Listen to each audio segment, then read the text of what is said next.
नमस्कार, बहुत स्वागत। न्यूज़ 18 के डिजिटल प्लेटफॉर्म पर आप हैं और शुरुआत हम सबसे बड़ी खबर के साथ कर रहे हैं। पहले आपका तारुफ करवा देते हैं। आनंद प्रजापति हमारे साथ जुड़े हुए हैं। आनंद के पास भी हम चलेंगे, लेकिन सबसे बड़ा अपडेट क्या है मिडिल ईस्ट से, जो इस वक्त की सबसे बड़ी ब्रेकिंग न्यूज़ आ रही है, जिसका इंतजार पूरी दुनिया कर रही थी। तो क्या ट्रंप का वो बयान वही ब्रेकिंग न्यूज़ है कि ट्रंप ने युद्ध रोकने की बात कर दी है? ट्रंप ने कहा है युद्ध रुक रहा है, लेकिन क्या कोई मियाद दे दी? क्या कोई इफ एंड बट लगा दिया है? क्या कोई टर्म्स एंड कंडीशन इसके पीछे दे दी है? हालांकि ट्रंप के बयान तो आप जानते हैं, पल में शोला पल में माशा जैसी स्थितियां होती हैं। फिर भी अगर उनके ट्रुथ सोशल मीडिया के अगर उस ब्रेकिंग को माना जाए तो ये बड़ा अपडेट है। अपडेट के साथ ही शुरुआत करेंगे। आनंद, बड़ा अपडेट। बिल्कुल, देखिए आज 24वां दिन है युद्ध का और ट्रंप भी अब चाह रहे हैं कि ये युद्ध जो है कि रुक जाए। लेकिन जैसा कि आपने बोला कि ट्रंप जो है कि जंग रोक दी है या फिर उन्होंने कुछ और प्लान बनाया है, तो ये पूरा खबर आज इसी में हम लोग बताएंगे, इस वीडियो में बताएंगे कि ट्रंप कहाँ मजबूर हो गए। मजबूर इसलिए हम बोल रहे हैं क्योंकि ये जो ट्रंप ने ट्वीट किया है, सोशल मीडिया पे बाकायदा ऐलान किया है कि हम ईरान पर हमला रोक रहे हैं, वो भी 5 दिनों के लिए रोक रहे हैं। तो क्या ये खाड़ी देशों का दबाव है या फिर ईरान का दबाव है या फिर वो खुद चाहते हैं कि ये युद्ध रुक जाए? और ये 5 दिन का अल्टीमेटम या फिर 5 दिन का समय क्यों दिए हैं? तो दरअसल उन्होंने देखिए बाकायदा ट्वीट पर अपना पोस्ट किया है और उन्होंने पोस्ट करके बाकायदा उन्होंने लिखा है। क्या लिखा है? उन्होंने लिखा है कि मुझे ये बताते हुए खुशी हो रही है कि संयुक्त राष्ट्र अमेरिका और ईरान के बीच पिछले 2 दिनों से बहुत अच्छी और सकारात्मक बातचीत हुई है, जो मध्य पूर्व में हमारे संघर्ष को पूरी तरह समाधान से जुड़ी हुई है, यानी कि युद्ध खत्म हो सकता है। उनके ये ट्वीट से ये निकल रहा है।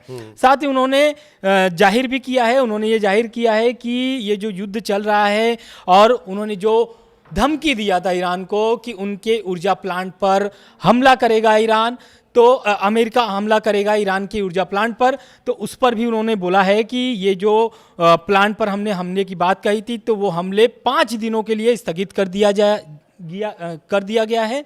साथ ही ये फैसला चल रही है कि बैठकों और चर्चा की जो सफलता पर निर्भर करेगा। मतलब वो देखिए क्या कह रहे हैं, वो ये कह रहे हैं कि ईरान के साथ उनकी बातचीत चल रही है लगभग 2 दिनों से, और ये जो उन्होंने धमकी दिया था कि ईरान के ऊर्जा प्लांट पर हमला करेंगे, हालांकि जो 2 दिन से बैठक हो रही है उसमें कुछ चीज़ें सकारात्मक निकल के आई है। इस कारण से हम 5 दिनों के लिए इस जो हमले की बात कही थी उसको रोक दिए हैं और इस पर हमला नहीं होगा। लेकिन सबसे महत्वपूर्ण बात है कि ईरान ने बहुत बड़ा आरोप लगा दिया इस ट्वीट के बाद। ये जो पोस्ट की है, इस पोस्ट के बाद उन्होंने बहुत बड़ा आरोप लगाया ईरान ने तो सबसे बड़ा आरोप ये लगाया है कि ये जो बैठक की बात ये ट्रंप कर रहे हैं, ये बैठक कि ईरान कर ही नहीं रहा है, वो बैठक ईरान के साथ नहीं हो रही है, सबसे बड़ी बात।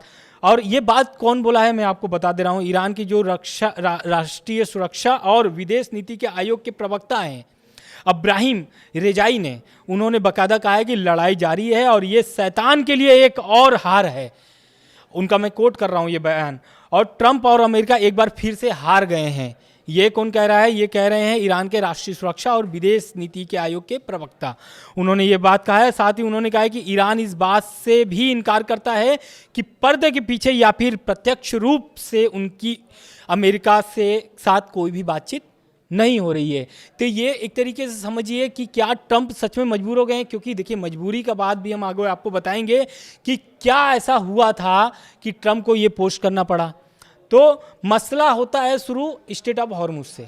स्ट्रेट ऑफ हॉर्मुज पर एक ट्रंप ने बयान दिया था, रविवार की बात है, वो कल उन्होंने एक बयान दिया था। उन्होंने कहा था कि 48 घंटे में स्ट्रेट ऑफ हॉर्मुज जो है वो नहीं खुला तो ईरान पर और ईरान के जो ऊर्जा प्लांट है या फिर उनके जो प्लांट है, उनके जो परमाणु प्लांट है, तो उस पर वो अमेरिका हमला कर देगा। 48 घंटे की बात कही थी उन्होंने।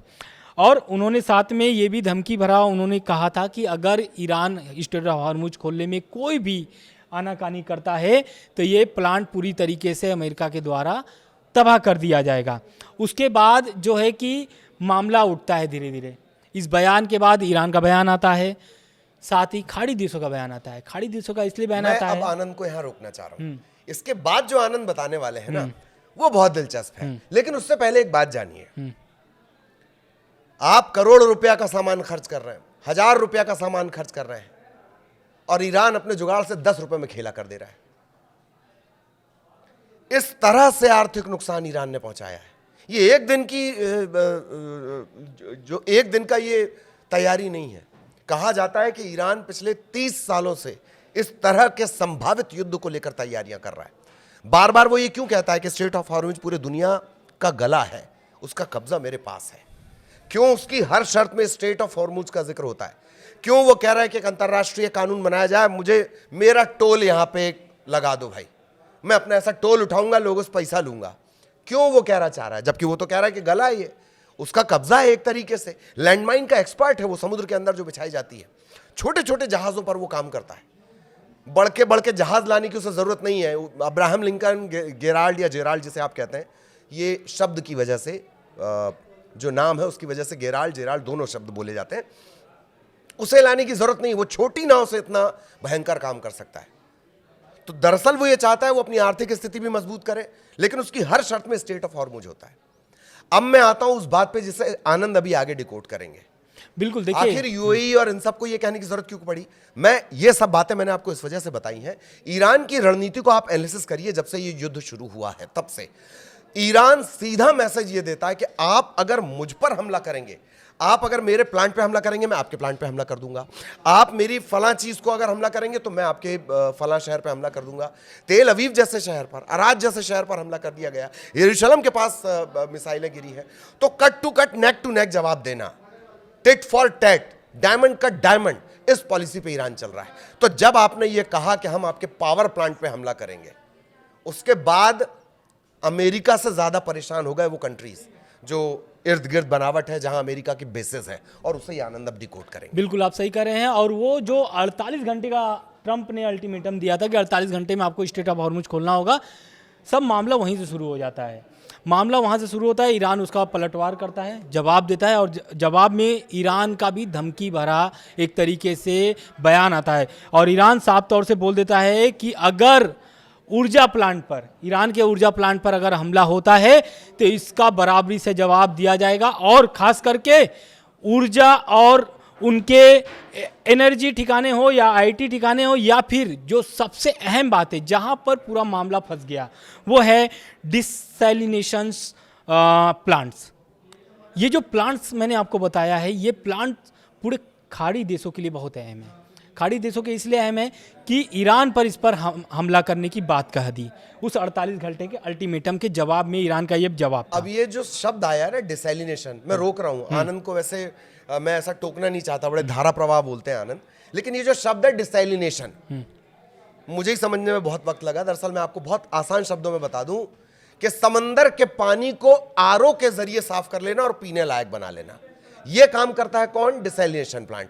और ये जो इनके आरओ प्लांट हैं, अपने घर में जैसे प्यूरिफायर लटका हुआ है, ये जो आरओ प्लांट है, क्या ये महत्व रखते हैं? ये आनंद अब बताएंगे। बिल्कुल, तो वही बात मैं आपको बोल रहा हूं कि ये जो हमले की बात कही, उसके बाद से पूरे खाड़ी देशों में एक तरीके से हड़कंप मच गया। और इस बयान को लेकर के, ट्रंप के बयान को लेकर के खासकर, क्योंकि ये जो ईरान का बयान था, इससे पूरी खाड़ी देश तो डर गई, लेकिन ट्रंप के बयान पर पूरी खाड़ी देश जो है वो नाराजगी जताई, साथ ही साथ नाराजगी पे बात, नाराजगी जताई, और साथ ही साथ उन्होंने चेताया भी कि आप ये जो धमकी दिए हैं ईरान को, अगर ईरान जो धमकी दिया है, अगर ये हमला हो जाता है तो पूरे खाड़ी देशों को भारी नुकसान होगा और पानी पीने के लिए वो उनके लाले पड़ जाएंगे। उनको पानी पीने के लिए एक तरीके से बहुत मुश्किलों का सामना करना पड़ेगा। और यही कारण था कि जो सऊदी अरब हो या फिर कतर हो, बहरीन हो, मैं आपको पूरा उसको कोट करूंगा कि इससे क्या क्या नुकसान होगी अगर ईरान इस पर हमला कर देता। तो ईरान,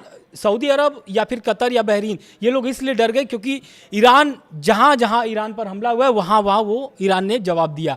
अगर ईरान के ऑयल प्लांट पर हमला हुआ है तो वो ऑयल प्लांट पर हमला किया, बहरीन के, सऊदी के, कतर के, वो हमले वहाँ पर किए। और वही जवाब में भी उनके धमकी था कि अगर ईरान अगर ऊर्जा प्लांट पे हमला करेगा ईरान के, तो इसका भुगतान इजराइल को भी करना पड़ेगा, पूरे खाड़ी देशों को करना पड़ेगा। और यही कारण था, अगर उस पर हमला करता ईरान को तो किसको किसको नुकसान होता। और ट्रंप कहाँ एक तरीके से हम ये कह लें कि झुक गए, या फिर ट्रंप एक तरीके से ढीले पड़ गए। इसलिए ढीले पड़ गए क्योंकि इस प्लांट्स को लेकर के पहली बात तो कतर और जो बहरीन है 100% पानी वहाँ से उनका उत्पादन होता है, फिल्टर होता है पानी। साथ ही साथ यूएई को 80% पानी उसी प्लांट से आते हैं। साथ ही साथ सऊदी अरब की बात कर ले तो 50% सऊदी अरब जो है कि पानी निर्यात वहीं से करता है, फिल्टर पानी। समुद्री पानी को, खरा पानी को वो मीठा पानी बनाते हैं, पीने लायक पानी बनाते हैं। अब पूरा उसी प्लांट से पूरे खाड़ी देशों को वो सप्लाई होता है। तो ईरान ने एक तरीके से नस पकड़ लिया। अब बोला कि हमारे ऊर्जा प्लांट पे आप हमला करो, हम तैयार हैं, हम भी हमला करने के लिए तैयार हैं। हम अगर प्यासे मरेंगे तो सभी को प्यासे मारेंगे। ईरान का ये जवाब था और यही कारण था कि खाड़ी देशों के दबाव में आकर के ट्रम्प को ये पोस्ट करना पड़ा और ट्रम्प को ट्वीट करना पड़ा। एक तरीके से उनका जो सोशल मीडिया जिस पर वो ट्वीट करते हैं, पोस्ट करते हैं, उन्होंने बाकायदा उन्होंने कहा कि मैं 5 दिन के लिए ये हमला रोक रहा हूँ उनके ऊर्जा प्लांट पर। तो पूरी खबर आप समझिए, मैं स्टार्टिंग में आपको उनके कोट किया था, उसी कोट को आप देखिएगा पीछे जा कर के कि क्या कोट किए थे हम। उसको लेकर के खाड़ी देशों के दबाव में आकर के ये ट्रम्प जो है कि इस तरीके का ट्वीट करते हैं और अब इस पर ईरान का जवाब आ जाता है फिर से। ईरान क्या बोलता है? ईरान का साफ कहना है कि जो ये ट्रम्प दावा कर रहे हैं 5 दिनों का या फिर जो बैठक की ये बात कह रहे हैं, तो ऐसा ईरान अभी कोई बैठक नहीं कर रहा है। ईरान ने 6 शर्तें रखी हैं, उस शर्तों पर अगर बात करनी है तो बात करने के लिए तैयार हैं, अन्यथा युद्ध जारी रहेगी। अगर आप 6 हफ्ते बोल रहे हैं, हम तो 10 साल की तैयारी करके लिए।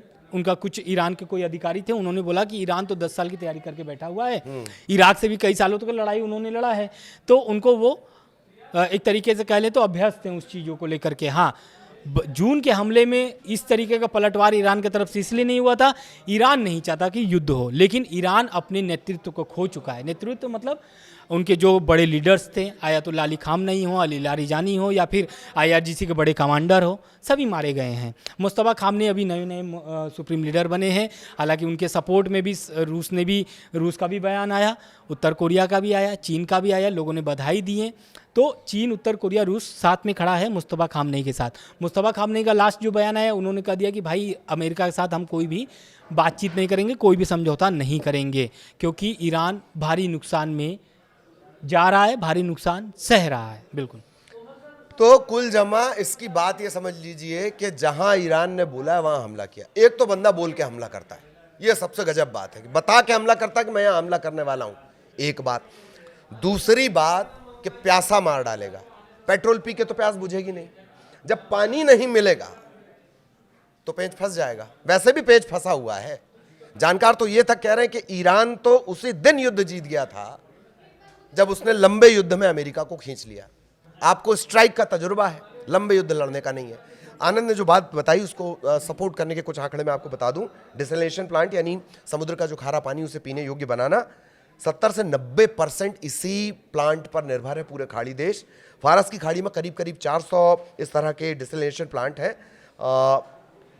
सबसे ज़्यादा ये इस तरह के जो प्लांट होते हैं, 60% हिस्सा खाड़ी देशों के पास है क्योंकि उनकी ज़रूरत है। और सबसे बड़े संयंत्र हैं सऊदी अरब का जुबैल और रस अल खैर, इनके नाम कोट किया था ईरान ने। एक बात, कुवैत 90%, कतर 90 से 100%, बहरीन 90%, ओमान 86%, सऊदी अरब 70% और इजराइल 75% इन्हीं पर निर्भर है। ये प्यास का परसेंटेज है, इस पे बम मार दिया तो खेला खत्म। इसी तरीके से आसान शब्दों में हम आपको मिडिल ईस्ट का हर अपडेट डिकोड करेंगे। और क्या कुछ आप जानना चाहते हैं, सुनना चाहते हैं, समझना चाहते हैं, आप हमें कमेंट करके बता सकते हैं। नमस्कार। नमस्कार।